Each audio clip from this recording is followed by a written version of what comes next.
Há um negacionismo no campo das esquerdas. Muita gente se negando a analisar que o ministro da Economia, o ministro da Fazenda do Brasil, no meio do segundo turno, anunciou que a prioridade era cortar gastos. Anunciou que a prioridade era passar a tesoura em investimentos sociais. Veja, não é cortar gastos no plano safra, que é mais de 400 bilhões. Não é cortar gastos na desoneração para o grande capital, que é mais de 500 bilhões. Não é cortar gastos para os rentistas. Não. Cortar gasto para Previdência, BPC, seguro-desemprego, FGTS, abono salarial, saúde, educação, funcionalismo público e por aí vai. Teve até um episódio essa semana muito curioso que não dá para saber agora se é verdade ou se é jogo de cena, mas o ministro do Trabalho, Luiz Marinho, ameaçou demissão caso mexa no FGTS e no seguro-desemprego. E aí o ministro dá uma fala contraditória, né? Ele diz que essa discussão de atacar o FGTS e o seguro-desemprego não existe, mas se existir, se mexer nisso, sem passar pelo ministério dele, ele se demite e ele reclama, dá uma indireta pro Haddad, bem direta, dizendo que tem que acabar com essa mania de ministro vazar estudo, né? Então, assim, o ministro tá mentindo, a discussão existe. Tanto existe que ele ameaçou de demissão. Aí a gente não sabe se ele tá fazendo jogo de cena para limpar o nome dele em caso do ataque ou se ele realmente tá lutando contra o ataque ao FGTS, ao seguro-desemprego. Bota aí na tela, Maxwell, a matéria. Alguém pensa assim, Jones, mas é a matéria da Folha de São Paulo. Gente, é a declaração do ministro. É uma aspas, declaração dele na entrevista que ele deu. Percebe? Entrevista que ele deu. Então, isso tá rolando. E aí, frente à declaração de guerra ao povo trabalhador, começou a ter uma reação finalmente. Houve uma organização muito importante de figuras para trazer o debate. Eu vi algumas páginas de meme de esquerda, marxista e tal, tirando onda, lançou um manifesto. Camaradas, veja, com todo respeito, presta atenção. Isso aqui não é baixo-assinado, não é não sei o que, não. Isso aqui é um instrumento de pressão e de circulação da informação, porque veja, a gente só consegue lutar contra um pacote de ataques quando o máximo número de pessoas sabe desses ataques que estão sendo planejados e que vão chegar, percebe? A mídia burguesa faz uma cobertura da política econômica neoliberal tocada pelo Fernando Haddad e a mídia progressista também. Bota aí, Maxwell, na tela a capa de um programa do Brasil 247 que elogia o ajuste e diz que o ajuste é necessário. Bota aí na tela. Veja. Então, a gente tem uma barreira midiática para quebrar. Não é fácil. A maioria da população não faz ideia, por exemplo, neste momento que o piso constitucional da saúde e da educação está para ser atacado. A gente tem que explicar o que é o piso e a gente tem que explicar o ataque e explicar por que o piso constitucional da saúde e da educação é incompatível com o novo teto de gastos. É por isso que desde o ano passado eu venho falando sobre isso no meu canal. Então, o manifesto é uma forma de pressão, uma forma de circular a informação, é uma forma de aglutinar sindicalistas, comunicadores e comunicadoras, intelectuais, parlamentares. Veja, o ex-ministro da Saúde do governo Lula, José Gomes Temporão, assinou o manifesto contra a política econômica defendida pelo Fernando Haddad e pela Simone Tebet. O José Gomes Temporão foi ministro da Saúde do governo Lula, filiado ao PSB, sabe? Assinou o manifesto. O José Gomes Temporão, o quê? Webcomunista, esquerdista, esquerdinha radical da internet, descolada da conjuntura, pelo amor de Deus, né, gente? Sabe? O Roberto Amaral, que foi ministro da Ciência e Tecnologia, e se não me falha a memória, ex-presidente nacional do PSB, também assinou o manifesto. O Roberto Amaral é o quê? Webcomunista, descolada da realidade? Vamos se respeitar. 2 ex-ministros do governo Lula de pastas importantes, Ministério da Saúde, Ministério da Ciência e Tecnologia, assinaram o manifesto contra a política econômica antipopular e neoliberal que o Fernando Haddad está defendendo para ampliar os cortes. Então, assim, vamos abrir aqui para vocês verem. Ó, esse aqui é o site do manifesto. Manifesto Pacote Antipovo. Já estamos chegando a 6.000 assinaturas. Aqui, ó. Já a gente está chegando a 6.000. Mais de 5.000 pessoas assinaram. Aí você clica aqui e assina. Eu vou colocar na descrição do vídeo esse documento. É importante, gente. Assinem. Jogue grupo de Zap, na universidade, no trabalho, no grupo da academia, no grupo da família. Explica o que é o documento. Debate com as pessoas. Conversa. Manda esse vídeo. Explica. que é um documento que quer pressionar o governo Lula a não operar uma política de cortes na saúde, na educação, na previdência social, na assistência social, no BPC, no benefício de prestação continuada. Se você conhece alguém que recebe o BPC, manda, explica, conversa, porque isso é um trabalho pedagógico de fazer a informação circular, beleza? Aliado a isso, aqui no site da revista Movimento, você já pode ver algumas pessoas que assinaram o manifesto, né? Aqui tem um texto completo do manifesto que eu não vou ler para vocês, que várias coisas eu já venho debatendo, colocando aqui no canal e tal. Vai estar no primeiro comentário do vídeo, comentário fixo, vai estar lá o link para vocês lerem o texto completo e assinarem, por favor. Ficou bem didático, ficou bem objetivo o texto, ficou muito bom. E aqui tem o nome de algumas pessoas que já assinaram, né? Ricardo Antunes, Vladimir Safati, Marilda Vilena Yamamoto, todo mundo do Serviço Social conhece. José Gomes Temporão, ex-ministro da Saúde, Roberto Amaral, ex-ministro da Ciência e Tecnologia, Luciana Genro, deputada estadual e presidente da Fundação Lauro Campos, Luiz Erundina, Sâmia Bonfim, Fernanda Melchiona, Glauber Braga, Tarcísio Mota, Chico Alencar. Aí vocês estão pensando assim, Jones, eu tô sentindo falta de alguns nomes de deputados do PSOL. Pois é, gente, o pastor Henrique Vieira e a deputada Erika Hilton não assinaram não, viu? Assinaram não, viu? Inclusive, a deputada Erika Hilton nunca falou um A nas suas redes sociais, nas suas entrevistas, contra o novo teto de gastos, viu? Contra esse pacote de ataques à classe trabalhadora. É importante saber disso. Veja, eu vi um comentário dizendo assim, João, volta e meia você critica a Erika Hilton. Eu critico porque eu espero muito dela. Porque ela é um fenômeno de comunicação. É uma pessoa muito bem articulada, que fala muito bem, que tem redes sociais muito boas. Do ponto de vista de comunicação, a Erika Hilton é de longe uma das melhores da esquerda brasileira. Ela é uma potência de comunicação, gente. E aí, porra, se a Erika é uma potência de comunicação, bora, Erika, ajudar a classe trabalhadora, ajudar o povo pobre a não atacar a saúde, não atacar a educação, não atacar BPC, não atacar FGTS, não atacar seguro-desemprego, não atacar seguro-defeso, não atacar bônus salarial, sabe? Tipo assim, porque é o povo trabalhador que vai pagar a conta do ajuste fiscal? Não, pô, tá errado, percebe? Então, assim, eu falo o nome de Erika porque justamente eu espero dela. Quem não espera nada, gente, eu não fico aqui... Vocês já viram, por exemplo, eu cobrar o Gilmar Tato de tomar alguma ação de esquerda? Eu não acho que o Gilmar Tato é de esquerda. Gilmar Tato deu uma entrevista pro The Intercept dizendo que o erro do PT foi não ter apoiado Ricardo Nunes. É o Gilmar Tato, tá ligado? Enfim, vocês acham que eu vou cobrar o quê? O Wellington Quaquá, de Maricá? O Wellington Quaquá eu vou só denunciar. Denunciar que ele é um cara direitista, cheio de posição reacionária. Mas pessoas, algumas delas eu espero alguma coisa, porque tem uma história importante, tem uma trajetória importante. O pastor Henrique Vieira, por exemplo, é um ótimo quadro político. É um cara que eu já tive a oportunidade de debater com ele. É um cara que, inclusive, eu tenho admiração sobre vários aspectos. A Erika Hilton é um excelente quadro político. Do ponto de vista comunicativo, sinceramente, dessa nova geração, porque a Erika é muito jovem, né? Dessa nova geração, de longe, para mim, a Erika é uma das pessoas que melhor se comunica, que mais fala melhor na nova geração. E aí, porra, a gente espera, né? Muita coisa da Erika, a gente espera muita coisa do pastor Henrique Vieira, é por isso que a gente cobra. A gente só cobra de quem a gente espera alguma coisa, de quem a gente não espera nada, a gente não cobra, a gente faz crítica e a gente faz denúncia, né? Então, do Haddad, eu só faço crítica e denúncia, eu não espero nada do Haddad. Pô, eu espero muita coisa da Erika e do pastor Henrique Vieira, entende? Vamos lá. E aí o Roberto Rombon, Sara Granman, todo mundo que é do serviço social também conhece muito. Muita gente.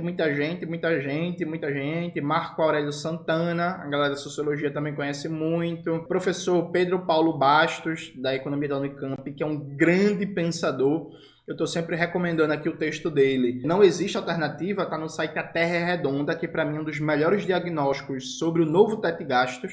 Coloca aí na tela, Maxwell, o texto dele, por favor. Assim, vale muito a pena todo mundo ler, sabe? A Camila Valadão, deputada estadual pelo Espírito Santo, que eu conheci recentemente quando estive lá no Espírito Santo. Um abraço para a Camila, uma grande deputada, uma grande militante. Mônica Seixas, deputada estadual pelo PSOL São Paulo. Luana Alves, Vivi Reis, deputada, vereadora por Belém. Alice Carvalho, vereadora. Luciana Boatex, vereadora pelo Rio de Janeiro. E aí, gente, ó, vai Milton Temer, meu querido amigo Milton Temer. Ó, eu aqui, ó. Jones Manuel, militante do PCBR, professor, Chavoso da USP, professor e comunicador popular. Enfim, gente, uma porrada de gente assinou. E aqui continua, ó. Tá? Continua e vai ao infinito. Então é muito importante a gente divulgar esse texto, fazer circular, aumentar a pressão. E aí já vou adiantar um ponto para vocês. Segunda-feira, 8 horas da manhã, estarei no ICL para falar sobre o manifesto e debater a resistência a esta política econômica com o meu querido amigo Eduardo Moreira. Então, segunda-feira, 8 horas da manhã, gente, todo mundo lá no ICL. Todo mundo lá no ICL, por favor, beleza? E aí, quero mostrar uma coisa para vocês. Veja como é grave o que a gente tá falando. Saiu hoje uma matéria no Globo que diz assim, ó, Haddad diz entender inquietação do mercado e que vai apresentar cortes para manter contas sob controle. Então, primeiro Haddad disse que a Faria Lima está certa, agora Haddad diz que o mercado está certo de estar inquieto. Gente, pelo amor de Deus, gente. Sabe? Pelo amor de Deus. Pelo amor de Deus. Vamos lá. E presta atenção, gente. Jones está usando mídia burguesa. Gente, é aspas do ministro. É uma coletiva de imprensa. Ele falou. E aí a matéria tem as aspas dele, tem o vídeo, inclusive, aqui ó. Quem quiser assistir o vídeo, tá aqui o vídeo, viu? Com as falas dele. Eu não vou botar o vídeo, não, porque eu prefiro ler trechos, que é mais importante pro objetivo da gente. Mas não tem nenhuma mentira no que tá aqui nas aspas, não. Tudo que tá aqui o ministro falou. Presta atenção. O ministro da Fazenda, Fernando Haddad, afirmou nesta quarta-feira que entende a inquietação do mercado sobre o risco fiscal de descontrole das contas. Ele acrescentou que a equipe econômica apresentará proposta de cortes de gastos obrigatórios para manter o arcabouço fiscal operante. Ele ainda não antecipou quais serão as medidas, mas indicou que elas poderão ser apresentadas na próxima semana por meio de PEC. Gente, o que é uma PEC? É uma proposta de emenda à Constituição. Então, repare, deixa eu abrir a tela. O ministro anunciou hoje, dia 31/10, que pretende mudar a Constituição brasileira para retirar direitos. Vocês entenderam? O ministro Fernando Haddad anunciou hoje, dia 31/10/2024, numa coletiva de imprensa, que pretende enviar uma PEC, uma proposta de emenda à Constituição, para mexer na Constituição brasileira e tirar direitos da classe trabalhadora. Gente, vocês votaram no Lula para isso em 2022? O Lula, em 2022, prometeu que ia mexer na Constituição para retirar direitos da classe trabalhadora. Tipo assim, gente, pelo amor de Deus, isso é um absurdo ou não? Aí, veja, ninguém sabe o conteúdo dessa PEC. Quando o conteúdo da PEC for apresentada, provavelmente vai transitar em regime de urgência. Em menos de um mês está aprovado, dá nem para debater, dá nem para conhecer direito o que foi aprovado e lapada no lombo da classe trabalhadora, gente. Pelo amor de Deus, sabe? Aí o errado sou eu que critica. O cara quer mudar a Constituição para retirar direitos. E é para o quê? Para eu ficar calado, Sabe? Pelo amor de Deus, gente, não é possível que vocês vão naturalizar isso, não. Não é possível que você não ache isso um absurdo. Aí veja, fala, até entendo a inquietação, mas é que tem gente especulando em torno das coisas. De repente, assim o jeito que eu falo, tem coisas absurdas assim que as pessoas falam no jornal. O meu trabalho é tentar entregar a melhor redação possível para que haja compreensão do Congresso da situação do mundo e do Brasil, declarou o ministro. O mercado tem operado tenso nesse início de semana, com alta do dólar, queda da bolsa e pressão sobre os juros futuros. Isso em razão da demora da equipe em apresentar a proposta prometida de corte de gastos. Nessa terça-feira, a equipe se reuniu por horas com o presidente Lula para iniciar debates mais profundos sobre corte de gastos. Veja, já rolou uma reunião nessa terça-feira agora, gente, para debater corte de gastos, gente. Então já está em operação cortar os gastos. Tem gente meio oportunista, inclusive gente dentro do PSOL, que está contra o manifesto, que falou assim, esses parlamentares que assinaram o manifesto, o governo nem divulgou qual é a proposta de corte de gastos, eles já estão contra. Claro, porra, é para esperar o quê? A lapada vinha para se manifestar? Tipo, não, assim, gente, deixa eu até abrir a tela. Imagina que você fala assim, vamos imaginar, situação hipotética, você foi preso. Você foi preso por uma gangue. Aí, a gangue, aparece um cara com um chicote, dizendo que vai lhe dar chicotada. Aí, na lógica da galera, é assim, você não pode reagir, você não pode reclamar, você não pode tentar fugir, porque a primeira chicotada não veio. Você espera vir a primeira chicotada para você fazer alguma coisa. Faz sentido isso. O governo, o ministro Fernando Haddad, está dizendo que vai vir a lapada no lombo da classe trabalhadora. Aí é para a gente ficar calado, esperar a lapada ser aprovada. Não é para reagir antes, não, para combater a lapada, para impedir que o ataque venha. Tipo, pelo amor de Deus, sabe? Gente, assim, vou confessar a vocês, está muito difícil, viu? Momento de desabafa aí. Coloca uma música triste aí de fundo, Maxwell, porque assim, tá muito difícil, porque o beabá da política, de maneira oportunista e cínica, tem gente que tá esquecendo, né? Se o governo diz que a linha política é cortar gastos, é cortar direitos, é cortar dinheiro que vai para políticas públicas para a classe trabalhadora, a despeito das medidas, a linha política em si já está errada. A gente tem que enfrentar a linha política em si. Aí, beleza, vamos ver as medidas quando o governo apresentar o pacote de corte de gastos no lombo da classe trabalhadora, em si está errado, sabe? Como é que é isso, gente? Pelo amor de Deus. Aí não, você só pode abrir a boca depois que você souber a forma da lapada. Mas enquanto não levar a primeira lapada, não pode reagir, não. Sabe? Enfim, é bom, seria bom às vezes se as pessoas se respeitassem, sabe? É isso que eu acho. Vamos lá. Segundo Haddad, houve uma convergência importante com a Casa Civil sobre quais medidas serão apresentadas.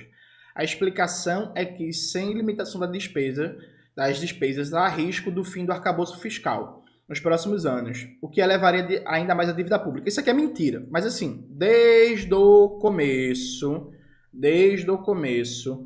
eu disse a vocês que o novo teto de gastos, o arcabouço fiscal, era incompatível com o piso constitucional da saúde e da educação, incompatível com a valorização do salário mínimo, incompatível com a previdência social, sabe? Incompatível. Vamos lá. Aí, olha aqui uma ideia da proposta. A dinâmica das despesas obrigatórias tem que caber dentro do arcabouço. A ideia é fazer com que as partes não comprometam o todo que o arcabouço tem, a sustentabilidade de médio e longo prazo. Ou seja, basicamente o Haddad vai querer, dentre outras coisas, atacar o piso constitucional da saúde e da educação para fazer caber dentro do novo teto de gastos, sabe?